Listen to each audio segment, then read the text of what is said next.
நம்முடைய பிதாவாகிய கடவுளிடமிருந்தும் ஆண்டவராகிய இயேசு கிறிஸ்துவிடமிருந்தும் தூய ஆவியாராகிய தேற்றரவாளனிடமிருந்தும் நம் அனைவருக்கும் கிருபையும் சமாதானம் உண்டாவதாக. கிறிஸ்துவுக்குள் என அன்பார்ந்த அன்பு திருச்சபை மக்களே, திருத்துவ பண்டிகைக்கு பின் வருகின்ற 4ஆம் ஞாயிறாகிய இந்த நல்ல நாளிலும் உங்களோடு கடவுளுடைய வார்த்தையை பகிர்ந்து கொள்ள கர்த்தர் கொடுத்த கிருபைக்காக நான் ஆண்டவருக்கு நன்றிகளை ஸ்தோத்திரங்களை ஏறெடுக்கிறேன்.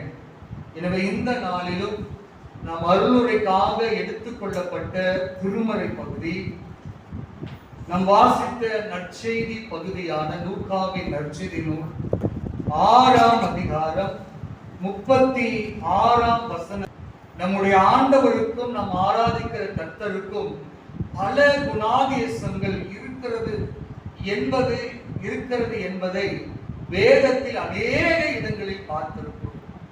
அவை எல்லாவற்றிற்கும் மணிமகுடமாக இருப்பது என்னவென்றால், அவர் இன்றைக்கும் இரக்கம் உள்ளவர், இன்றைக்கும் அவர் குற்றப்படுத்தாதவர், இன்றைக்கும் அவர் காயப்படுத்தாதவர். இன்னும் ஒருபடி மேலே சொல்ல வேண்டும் என்றால், நீங்கள் எந்த நிலையில் இருந்தாலும் ஆண்டவரே அப்பா என்று அழைப்பீர்கள் என்றால், உங்களை கரத்தை ஏந்தி அரவணைக்கிறவராக, ஆறுதல் அளிக்கிறவராக, ஆசீர்வதிக்கிறவராக கர்த்தர் இன்றைக்கும் இருக்கிறார். எனக்கு அருமையான தேவனுடைய பிள்ளைகளே, இன்றைக்கு நாம் பார்க்கிற இந்த பகுதியின் தலைப்புகளின் கீழாக ஆண்டவருடைய வாழ்க்கையும் அவருடைய செய்கைகளும் எப்படிப்பட்டதாய் இருந்தது என்பதை இன்றைக்கு கொடுக்கப்பட்டிருக்கிற இந்த லூக்கா நற்செய்தி நூல் 6ஆம் அதிகாரம் 36 42 வரை வசனங்களை மையப்படுத்தி சற்று நேரம் சிந்திக்க இருக்கிறோம். வேதத்தில் ஒரு வசனத்தை கூட படியுங்கள். உபாகமத்தின் புஸ்தகம் 4ஆம் அதிகாரம் 31ஆம் வசனம். உபாகமம் 4:31. உன் தேவனாகிய கர்த்தர் இரக்கம் உள்ள தேவனாய் இருக்கிறபடியால் உன்னை கைவிடவும் மாட்டார், உன்னை அழிக்கவும் மாட்டார். எனக்கு அருமையான தேவனுடைய பிள்ளைகளே, ஏன் இயேசுவுடைய போதனை அவர் வாழ்ந்து மறைந்த பின்னும் பேசப்படுகிறது, இந்த வேதத்தில் உள்ள வார்த்தைகளும் பேசப்படுகிறது என்ற ஒரே காரணம் என்றால், அநேகர் பல கருத்துக்களை சொல்லுகிறார்கள், சொல்வதை தங்கள் வாழ்க்கையில் நடைமுறைப்படுத்துவதில்லை. இந்த உலகத்திலே நீங்கள் உங்கள் வாழ்க்கையில் உபதேசத்தை, உங்கள் வாழ்க்கைக்கு தேவையான அறிவுரைகளை கேட்க வேண்டும் என்றால் அநேக மக்கள் கொடுக்க இங்கு தயாராக இருக்கிறார்கள்.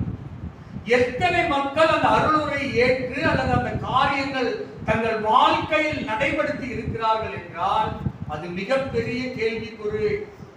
அட்வைஸ் கொடுப்பது எளிது, அதை நடத்துவது என்பது கடினமான ஒன்று. இயேசு போதித்தார், அறிவுரைகளை வழங்கினார், அதன்படியே தன் வாழ்க்கையும் எடுத்து காட்டிய ஒரு வாழ்க்கையை வாழ்ந்தார்.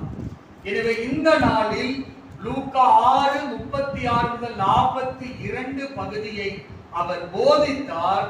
போதித்த காரியத்தை யோவான் 8ஆம் அதிகாரம் 1-11 பகுதியில் உள்ள காரியங்களில் அதை அவர் வெளிப்படுத்தின மனிதராக அவர் காணப்பட்டார்.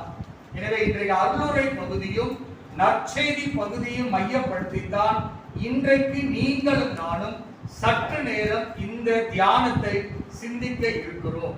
அப்ப இன்றைக்கு இரக்கம் உள்ள மக்களாய் வாழ்வதற்கும் இரக்கத்தை தேடுகிற மக்களாய் இருப்பதற்கும் நாம் செய்ய வேண்டிய காரியம் என்ன என்று இந்த வேதத்தில் இருந்து நாம் பார்க்க இருக்கிறோம். முதலாவதாக லூக்கா 6:37 படிக்க பார்க்கலாம். மற்றவர்களை குற்றவாளிகள் என்று தீர்க்காதிருங்கள். மற்றவர்களை குற்றவாளிகள் என்று தீர்க்காதிருங்கள். அப்பொழுது நீங்களும் குற்றவாளிகள் என்று தீர்க்கப்படாதிருப்பீர்கள்.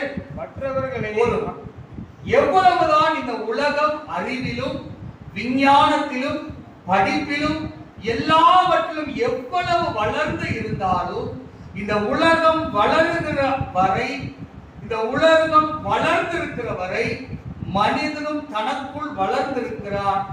எது என்றால் மற்றவர்களை குற்றவாளிகள் என்று அடையாளப்படுத்தவும் அவர்கள் குறைகளை சொல்லி காட்டுகிற ஒரு குணம் இன்றைக்கு கடந்த காலங்களை விட இன்றைக்கு அவை பெருகிக் கொண்டே இருக்கிறது.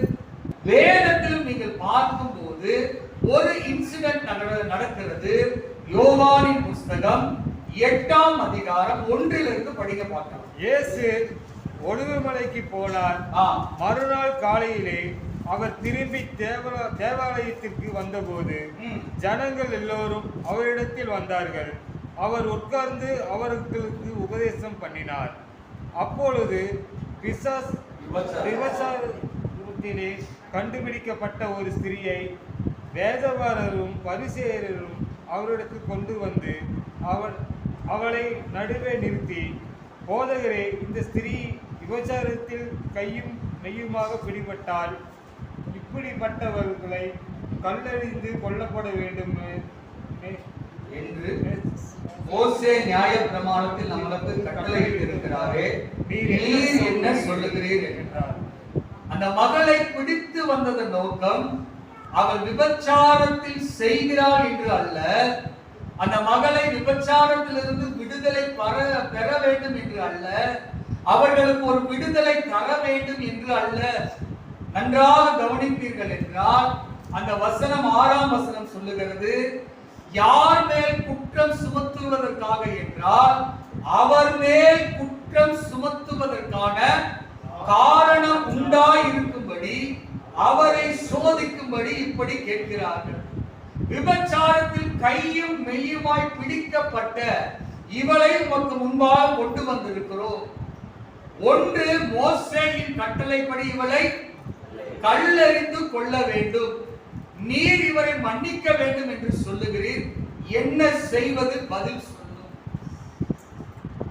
நீங்க நல்லாக கவனித்து பார்ப்பீர்கள் என்றால் அடுத்தவர்களை குற்றப்படுத்த துடிக்கின்ற இந்த சரீரமும் எண்ணமும் அந்த குற்றத்தில் இருந்து விடுவிக்கிற வழிகளை காண முடிவதில்லை.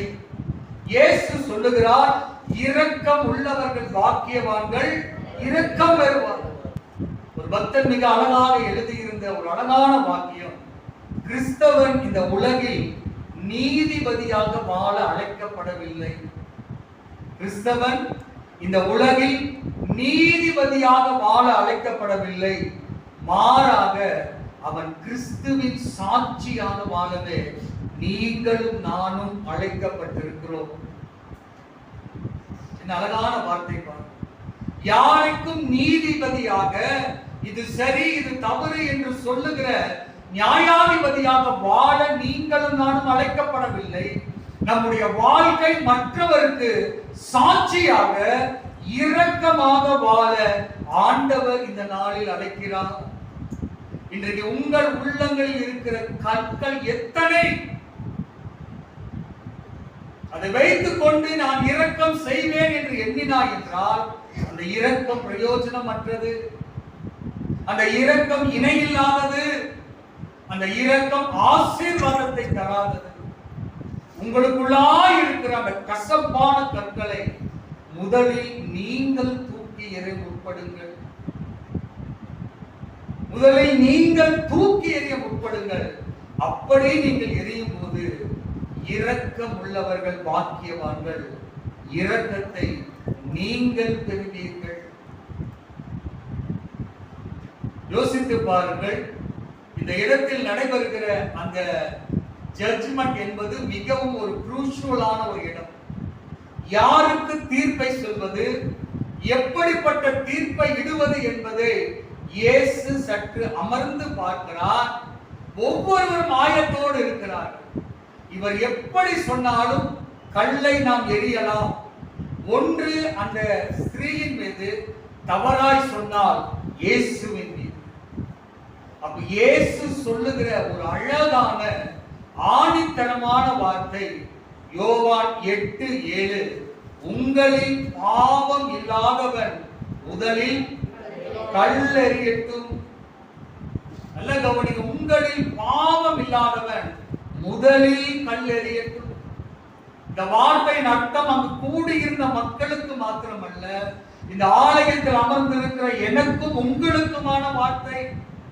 ஒருவர் மீது கல் எறிவதற்கு முன்பாக ஆண்டவர் என் மீது கல் எறிந்திருந்தால் இன்றைக்கு நீங்களும் நானும் கல்லறையில் இருந்திருப்போம்.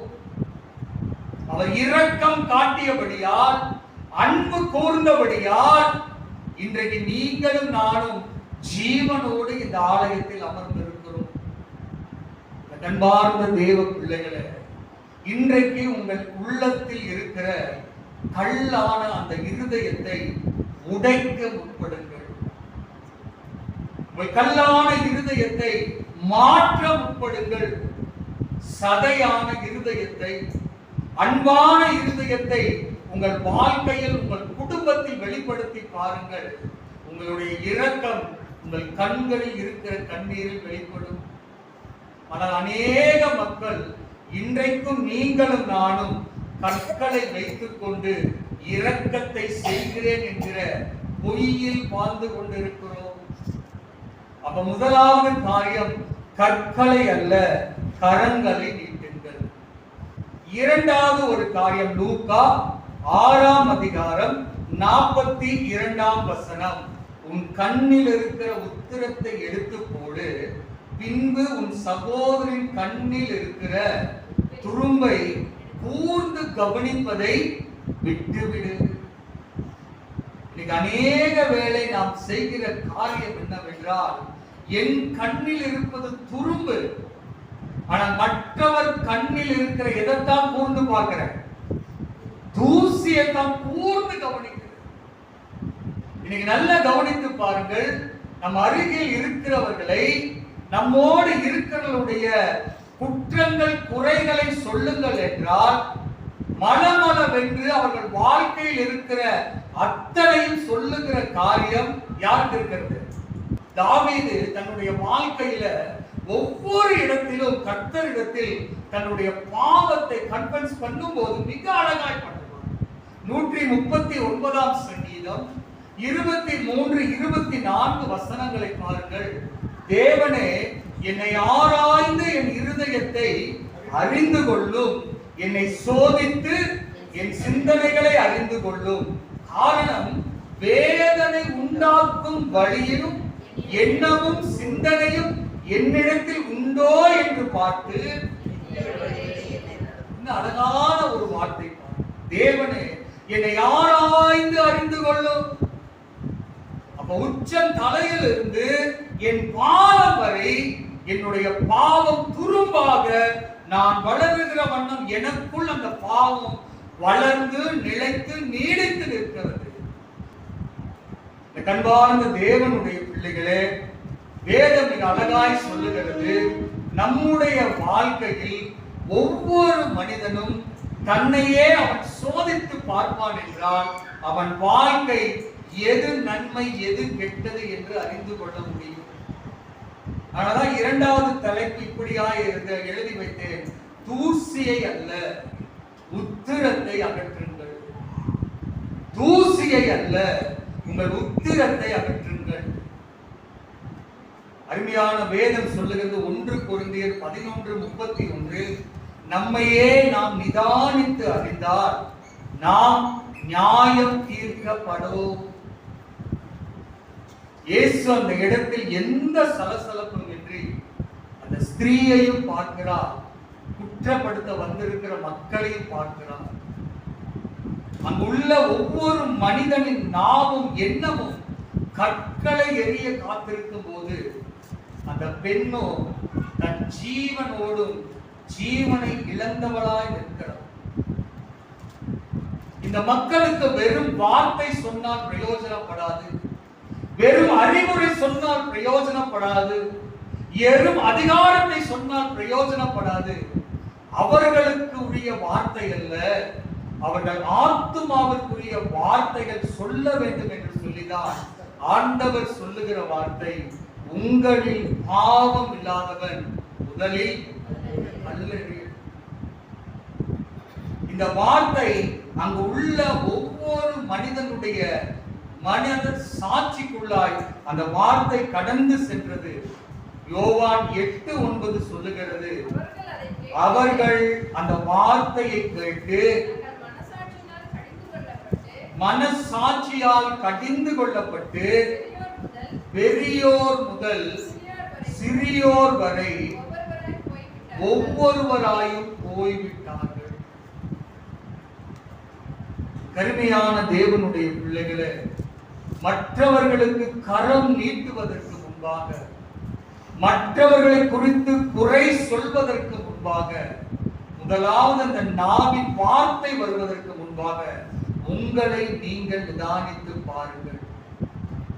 ஒரு மனிதனுடைய வாழ்க்கையில் பெரிய பயணம் எது என்று கேட்டால் அவன் தன்னுடைய வாழ்க்கையில் தன் நிலைமையை திரும்பி பார்ப்பதுதான். தன்னுடைய வாழ்க்கையில் கருவில் இருந்து கர்த்தர் இதுவரைக்கும் நடத்தின வாழ்க்கையை நீங்கள் திரும்பி பார்ப்பீர்கள் என்றால் அவர் எவ்வளவு ஆச்சரியமாய் அதிசயமாய் இந்த நிமிடம் வரை இந்த ஆலயத்தில் இருக்கிற நம்மை வழிநடத்தி வந்திருக்கிறார். இந்த உலகத்தில் பிறந்த நாம் குற்றங்களை காண்பதும் குறை சொல்லுகிற உலகத்தில் தான் வாழ்ந்து கொண்டிருக்கிறோம். அன்பார்ந்த கிறிஸ்தவர்களே, நம்முடைய வாழ்க்கையில் இப்ப வரைக்கும் கர்த்தர் நிறைவாய் நடத்தி இருந்தோம். எத்தனை குறைகளை சொல்ல நீங்களும் நானும் உட்படுகிறோம். அப்ப நம்முடைய வாழ்க்கையில் ஆண்டவர் தூசியை அல்ல துரும்பை அகற்ற நம்முடைய வாழ்க்கையில் இன்றைக்கு முற்படுகிறார். வேதம் சொல்லுகிறது, தன் பாவங்களை மறைக்கிறவன் வாழ்வடையவே மாட்டான். ஆனால் அதே நேரம் அவைகளை அறிக்கை செய்து விட்டு விடுகிறவனோ இரக்கம் பெறுமா, இரக்கம் பெறுமா.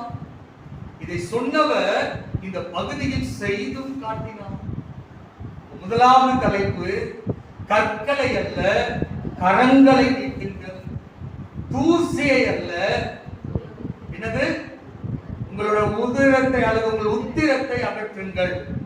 நிறைவான காரியம், கடந்ததை அல்ல கர்த்தருக்குள் வாருங்கள், கடந்ததை அல்ல கர்த்தருக்குள் வாருங்கள். யோவான் 8:10-11 வசனங்கள். ஆண்டவர் எழுந்து பார்த்து கேட்கிறார், ஸ்திரீயே, உன்மேல் குற்றம் சாட்டினவர்கள் எங்கே?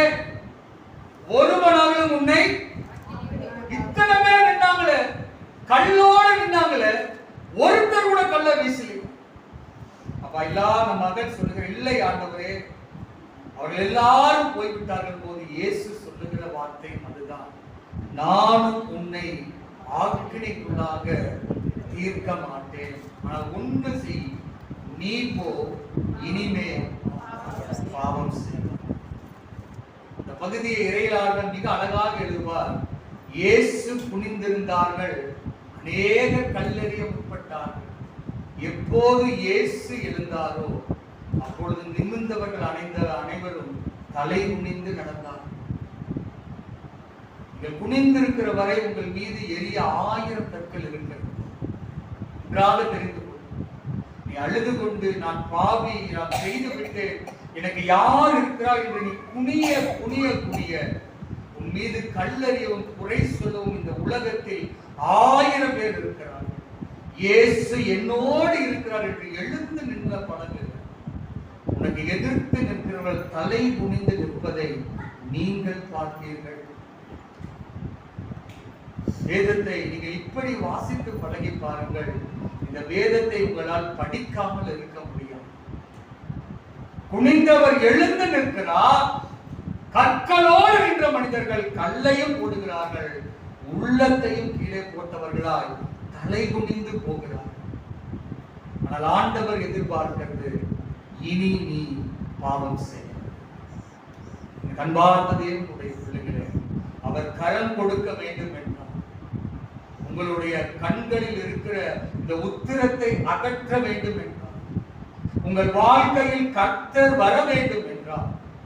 நீங்கள் ஆண்டவருக்குரியவர்களாய் உங்கள் வாழ்க்கையை அவரிடத்தில் கொடுங்கள்.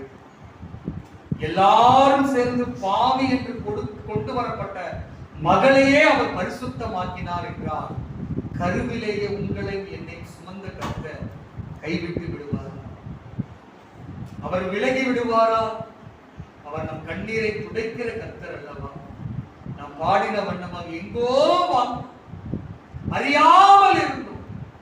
ஒவ்வொரு வாரம் இந்த அழைத்து இந்த இடத்தில் அமர வைத்திருக்கிறார் என்றால் இந்த நாளில் இந்த பகுதியை சிந்தித்து பாருங்கள். எத்தனை மனிதர்கள் மேல் நான் இரக்கத்தை காட்டியிருக்கிறேன், எத்தனை மனிதர்கள் மேல் கல்லை எறிந்திருக்கிறேன். நீ மற்றவர் மீது அல்ல, உன் குடும்பத்தில் எத்தனை முறை கற்களை எறிந்திருக்கிறோம். அந்த காயத்தை உண்டு பண்ணி இருக்கிறோம். வலியால் அவர்கள் துடிக்கும் போது, கண்ணீரை விட்டு அழும்போது, இன்னும் ஒரு வார்த்தை என்கிற கற்களை வீசி வீசி வீசி இருதயத்தை காயப்படுத்தி இருக்கிறோம். இன்றைக்கு உங்கள் உள்ளத்துக்குள் இருக்கிற அந்த ஆணவம், அந்த அகங்காரம், பெருமை, இந்த கல்லை முதலாவது உங்களுக்குள்ளாக எடுத்து பாருங்கள். ஆண்டவர் உங்களுக்குள் வரும்போது இரக்கத்தை பெறுகிற மனிதராய் மாறுவீர்கள். குற்றத்தை மறக்கிற மனிதர்களாய் வாழுவீர்கள். மகிழ்ச்சி என்பது குடும்பத்தில் அதில் வைத்திருக்கிற பணத்தில் அல்ல, வாழுகிற வாழ்க்கையில் இருக்கிறது. நான் கடந்த முறை சொன்ன ஒரு வார்த்தை தான் மன்னிப்பு என்கிற வார்த்தை. சின்ன வார்த்தை தான். அதை கேட்பதற்கும் கொடுப்பதற்கும் தான் மனிதருக்கு வார்த்தைகள் வருவதில்லை.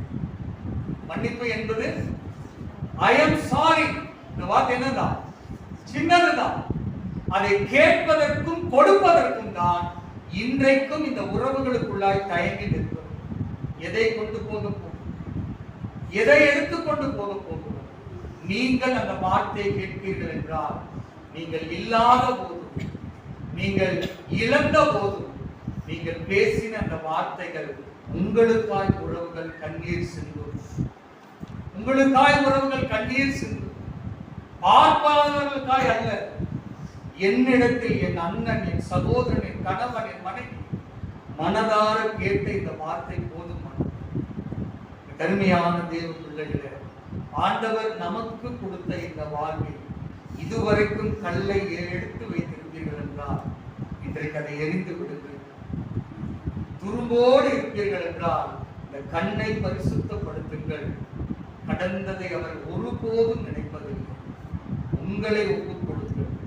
ஆண்டவர் இந்த வார்த்தை கொண்டு பிறக்க போகிற புதிய மாதத்தையும் கிருபையாய் நிறைவாய் ஆசீர்வதித்து தாப்பாராக. ஆமென்.